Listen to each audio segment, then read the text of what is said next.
किसी भी तरह का बैलेंस बनना या साम्यावस्था में आना संभव ही नहीं है।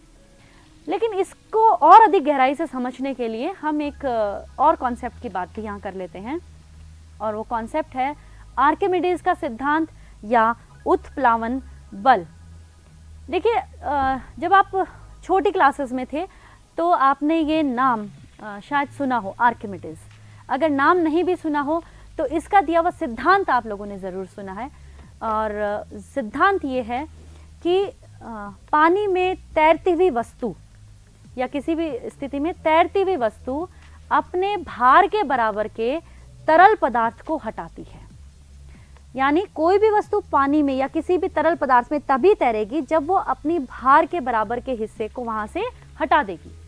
अगर वो वहां से हटा पाती है तब वो तैर लेगी, और अगर उसका भार उस हटाए गए तरल से ज्यादा होता है तो वो उसके अंदर डूब जाएगी। इसी को ही कहते हैं हम आर्किमिडीज सिद्धांत। और वो बल जिसकी वजह से वो वस्तु वहां पर तैर पाती है, नीचे की तरफ से एक बल लगता है जिसकी वजह से वो वहां तैर पाती है, उसको हम कहते हैं उत्प्लावन बल। यानी मेरे ख्याल से ये चीज क्लियर हो गई कि आर्किमिडीज सिद्धांत और उसके रेफरेंस में जो बल लग रहा है उसको हम कह रहे हैं उत्प्लावन बल।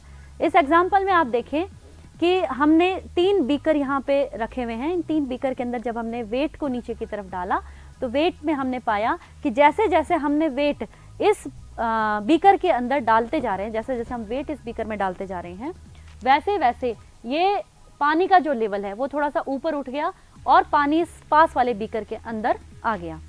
तीसरे स्टेज के अंदर हम देखें कि जब पूरी तरह से हमने इस ब्लॉक को और ज्यादा अंदर की तरफ डाल दिया तो पानी का लेवल बढ़ गया। लेकिन आप गौर से देखें, यहाँ पर वेट जो है वो कम होता जा रहा है।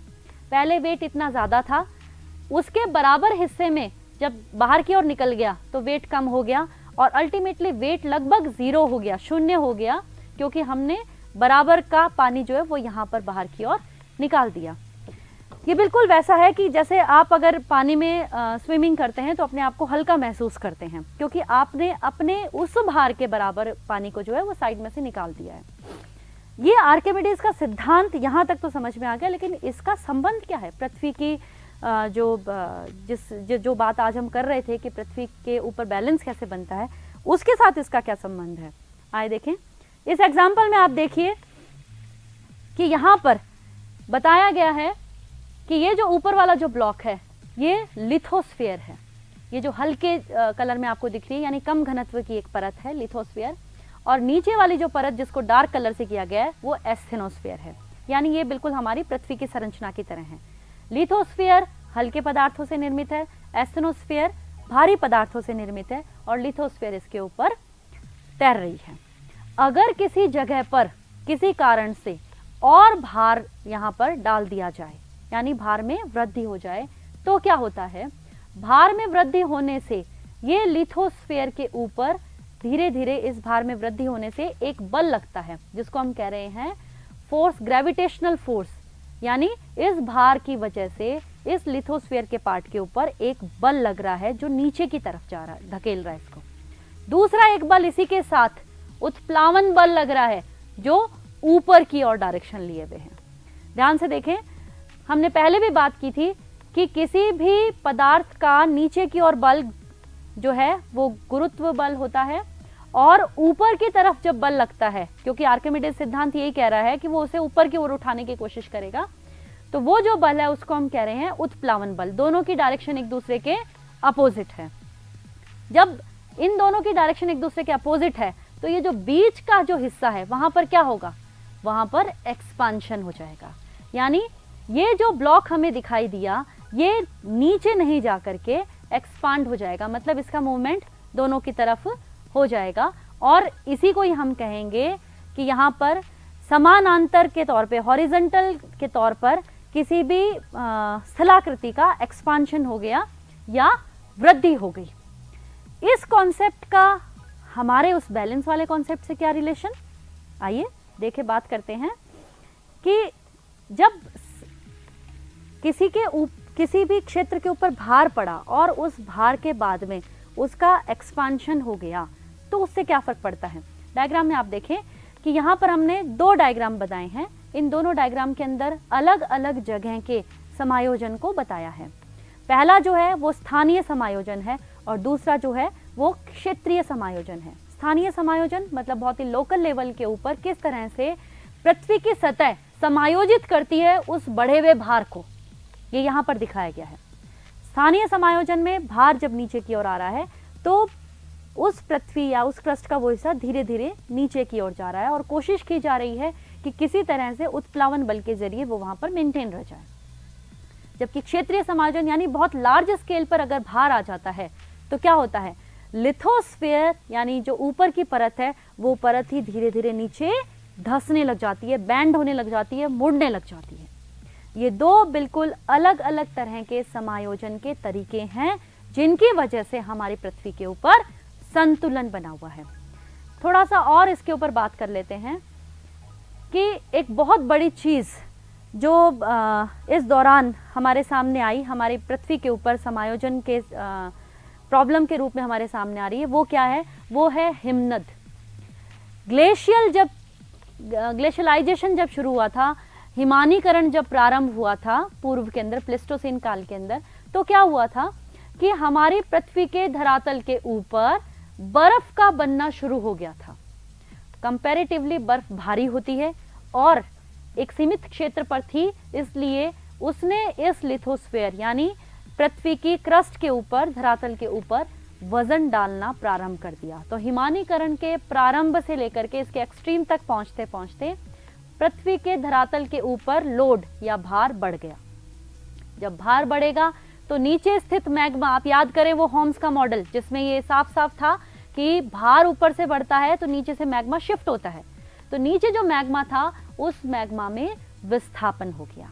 देखिए जब विस्थापन हो जाएगा तो यहाँ का ये जो क्रस्ट है ये थोड़ी सी नीचे झुक जाएगी, जो आप बी डायग्राम में देख रहे हैं कि उस भार की वजह से ये क्रस्ट थोड़ी सी नीचे झुक गई और उसी झुकी हुई क्रस्ट को हम कह रहे हैं अवतलन, सबसिडेंस यानी नीचे की ओर झुक जाना। जब ये अवतलन हो गया, जब नीचे की ओर झुक गई, तीसरी बात क्या हुआ कि इस अवतलित जगह से हिमानीकरण के अंत के साथ ही ये जो भार था उस बर्फ ने पिघलना शुरू कर दिया। जब बर्फ ने पिघलना शुरू कर दिया, भार जो था वो यहाँ से हट गया, तो अब यहाँ पर खाली स्पेस दिखाई गई है तीसरे डायग्राम में, यानी अब यहाँ पर वो भार नहीं रहा।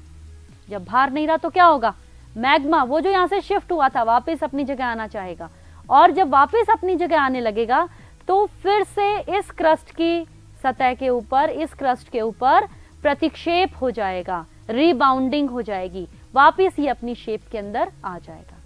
मतलब ये इसकी इलास्टिसिटी है, इस क्रस्ट की इलास्टिसिटी है कि किस तरह से वो नीचे की ओर झुक जाती है और उस भार के खत्म होने के बाद ऊपर की ओर आ जाती है। इस पूरी प्रक्रिया को हम कहते हैं हिमनद समस्थैतिक समायोजन। यानी पृथ्वी के ऊपर आज भी ये चीज जारी है कि किसी एक जगह पर हिमानीकरण प्रारंभ होने के बाद वो नीचे की तरफ हो जाता है और उसके बाद वापस ऊपर हो जाता है। क्योंकि लगातार ग्लोबलाइजेशन की वजह से हमारे यहाँ टेम्परेचर जो है वो बढ़ता जा रहा है और टेम्परेचर बढ़ने की वजह से हमारे यहाँ हिम का पिघलना एक बहुत बड़ी समस्या के तौर पे सामने आ रहा है।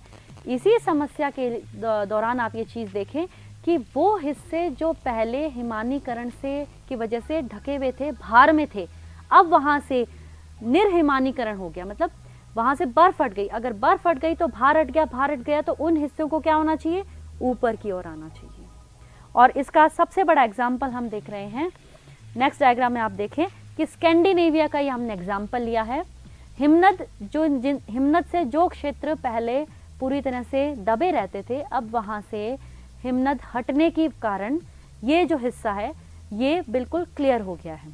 कैसे हो गया है कि ये स्कैंडिनेविया, जिसका डायग्राम आप यहाँ पर मैप जो है वो देख रहे हैं, आप ये देखें कि स्कैंडिनेविया में अब तक इस पूरे पोर्शन के अंदर अब तक 275 मीटर का उठाव आ गया है। यानी 275 मीटर ये अपने धरातल से ऊपर की ओर उठ गया है। आप इसको ऐसे देखें कि ये जो अलग अलग एरिया बने हुए हैं, ये डार्क है, ये थोड़ा सा लाइट है, ये और लाइट है, ये दिखाया है कि प्रति ईयर कितने मिलीमीटर इसमें उठाव आ रहा है। और उठाव की वजह यहाँ पर मैं क्लियर कर चुकी हूँ कि इसकी जो हिम जो थी, ये हिम कवर जो था वो पूरा का पूरा हिम कवर जो था वो यहाँ से हट गया, वो यहाँ से पिघल गया। तो इस चीज़ को और क्लियर करते हैं हम कि वो क्षेत्र जहाँ पर पहले भार था और अब नहीं रहा, हट गया है, तो इसका मतलब वो क्षेत्र अब ऊपर की ओर उठ रहे हैं, उनमें उन्नयन हो रहा है। अगर उनमें उन्नयन हो रहा है तो नीचे से कहीं से मैग्मा आकर के उनको ऊपर उठा रहा है। इसका मतलब कहीं ना कहीं ऐसी चीज़ है जहाँ पर वो बर्फ पिघल के पानी के तौर पे जा रही है और वहाँ भार बढ़ा रही है, तो वहाँ का मैग्मा शिफ्ट होकर के दूसरे क्षेत्र के अंदर पहुँच के उन्नयन कर रहा है। तो एक तरफ अगर उन्नयन है तो दूसरी तरफ अवतलन है। इस उन्नयन और इस अवतलन को बैलेंस कौन कर रहा है? वो नीचे की शिफ्टिंग ऑफ मैग्मा, नीचे की तरफ जो मैग्मा का स्थानांतरण है वही इस ऊपरी सतह के बैलेंस को बनाए हुए है या समायोजित करे हुए हैं। सारांश में हमने देखा, ये कहा जा सकता है कि पृथ्वी की सतह के नीचे एस्थेनोस्फीयर, पृथ्वी की सतह की जो एस्थेनोस्फीयर है उसमें जो मैग्मा की हलचल है वो ऊपर के उच्चावचों की गति को संतुलित कर रही है। ये लाइन जिसको कहें ज्योग्राफिकल लैंग्वेज में हमने लिखा है, इसको क्लियर कर लेते हैं कि पृथ्वी की सतह के नीचे मैग्मा की जो हलचल है उसकी वजह से ऊपर के उच्चावच जो हैं उनमें जो परिवर्तन हो रहा है उसको ये बैलेंस कर रही है। यानी मलबा किसी एक जगह से दूसरी जगह जाके जमा हो तो भी उसको बैलेंसिंग का काम ये नीचे की जो है मैग्मा की शिफ्टिंग कर पा रही है। दूसरी बात जिसके सारांश के तौर पे हम कह सकते हैं कि लिथोस्फीयर में घनत्व में भिन्नता पाई जाती है, यानी ऊपरी सतह के ऊपर की तरफ हम देख रहे हैं कि घनत्व में भिन्नता है, कहीं पर अधिक घनत्व के भाग मिलेंगे तो कहीं कम घनत्व वाले भाग मिलेंगे, लेकिन एस्थेनोस्फीयर में जाकर के ये घनत्व की भिन्नता समाप्त हो जाती है। तो हमने बात की थी शुरुआत के अंदर ही कि वो कौन सी चीज़ है जो पृथ्वी के इस हिस्से को, यानी पृथ्वी को रोटेटिंग करती हुई, घूर्णन करती हुई पृथ्वी के ऊपर इतने परिवर्तनकारी बल लगे हुए हैं, इतनी परिवर्तन हो रहे हैं, उसके बावजूद वो कौन सी चीज़ है जो पृथ्वी को संतुलित किए हुए है या पृथ्वी के ऊपर साम्यावस्था लाए हुए है। आप डायग्राम में देखें कि यहाँ पर हमने स्टार्ट किया था हमारा क्वेश्चन मार्क के साथ में कि कौन सी चीज़ है, और अब हम करते करते अल्टीमेटली इस चीज़ तक पहुँच गए कि वो पृथ्वी ही है। यानी पृथ्वी को बैलेंस में लाने वाली जो चीज़ है वो पृथ्वी ही है इटसेल्फ। बस फर्क सिर्फ इतना है कि बाहरी चीज़ हमें दिख रही है, परिवर्तन हमें दिख रहे हैं, लेकिन आंतरिक मैग्मा के जो परिवर्तन है वो हमें स्पष्ट तौर पे दिखाई नहीं दे रहे हैं, हम उन्हें महसूस नहीं कर पा रहे हैं।